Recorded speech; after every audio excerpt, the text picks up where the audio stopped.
بسم اللہ الرحمن الرحیم۔ اللہم صلی علی سیدنا و مولانا محمد و علی آل سیدنا و مولانا محمد و بارک وسلم۔ حضرت موسیٰ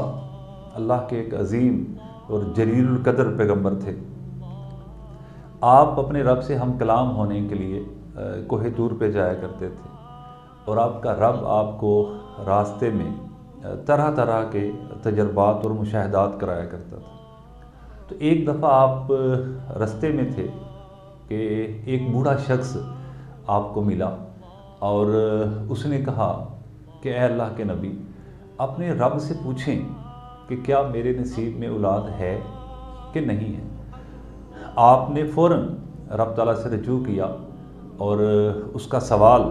اس بوڑھے شخص کا سوال پیش کیا، تو رب تعالیٰ نے فرمایا کہ اے میرے پیارے نبی، اس شخص کو بتا دیں کہ اس کے نصیب میں اولاد نہیں ہے۔ وہ شخص حضرت موسیٰ کا جواب سن کر پریشان ہوا، افسوس کرتا ہوا اور روتا ہوا وہاں سے چل پڑا۔ حضرت موسیٰ اپنے راستے پر روانہ ہو گئے۔ 2 ڈھائی 3 سال بعد وہی شخص ایک دفعہ پھر اسی راستے میں حضرت موسیٰ کو ملا، اور اس کے پاس ایک چھوٹا سا بچہ تھا۔ اس شخص نے حضرت موسیٰ کو روکا اور کہا کہ اے اللہ کے نبی، آپ کے رب نے تو بتایا تھا کہ میرے نصیب میں اولاد نہیں ہے، یہ دیکھیں آپ کے رب نے ہی مجھے ایک بیٹا عطا کیا ہے۔ حضرت موسیٰ تھوڑی دیر کے لیے پریشان ہوئے اور دل میں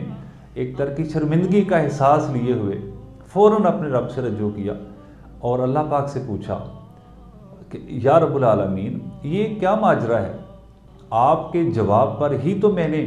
اس بندے کو بتایا تھا کہ آپ کے نصیب میں اولاد نہیں ہے، تو یہ کیسے ہو گیا؟ تو رب تعالیٰ نے غیب کے پردے سے فرمایا کہ اے میرے پیارے نبی، جب آپ نے پوچھا تھا کہ اس کے نصیب میں اولاد ہے کہ نہیں، اس وقت اس شخص کے نصیب میں اولاد نہیں تھی، اور جو اس وقت کی حالت تھی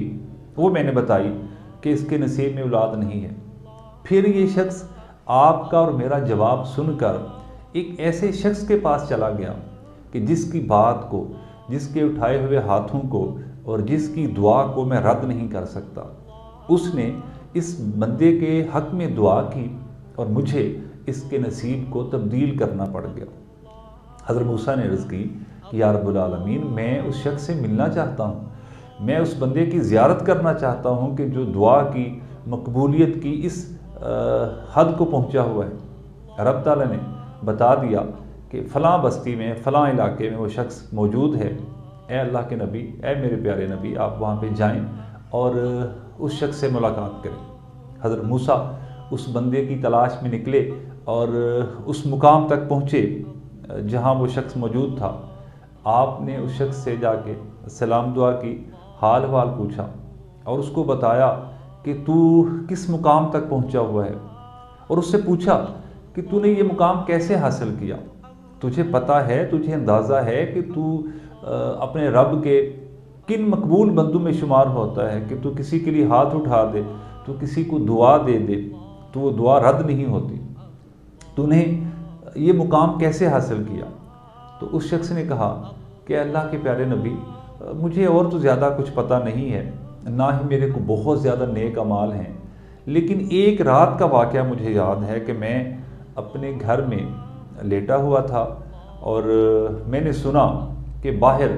کوئی منادی کرنے والا شخص، کوئی اعلان کرنے والا شخص، کوئی پکارنے والا شخص پکار کے کہہ رہا تھا کہ رب تعالیٰ نے ایک جہنم بنایا ہوا ہے جس میں لوگوں کو، اس کے نافرمان بندوں کو پھینکنا ہے اور اس جہنم کو بھرنا ہے۔ تو جب میں نے سنا تو مجھے بہت دکھ ہوا، تو میں نے اللہ پاک سے عرض کی کہ یا رب العالمین، تو قادر ہے، تو سب کچھ کر سکتا ہے،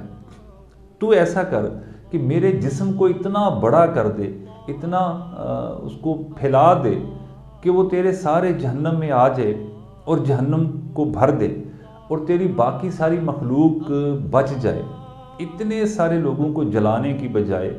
تو مجھے جہنم میں پھینک کے میرے وجود کو بڑا کر کے اس کو جہنم کو بھر دے۔ اے اللہ کے نبی، وہ جو میں نے سوچا تھا وہ پتہ نہیں ہوا ہے کہ نہیں ہوا، لیکن صبح جب میں بیدار ہوا تو میں نے دیکھا، اپنے اندر تبدیلی محسوس کی،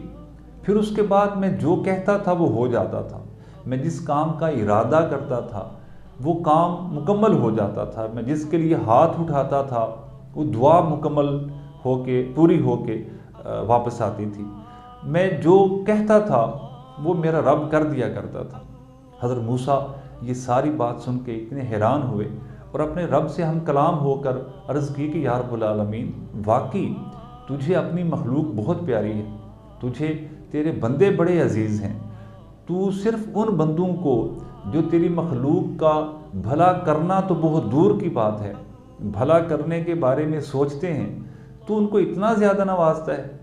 تو رب تعالیٰ نے کہا کہ بالکل ایسا ہی ہے، مجھے اپنی مخلوق بہت پیاری ہے اور وہ لوگ بھی بہت زیادہ پیارے ہیں جو میری مخلوق کا خیال رکھتے ہیں۔ اللہم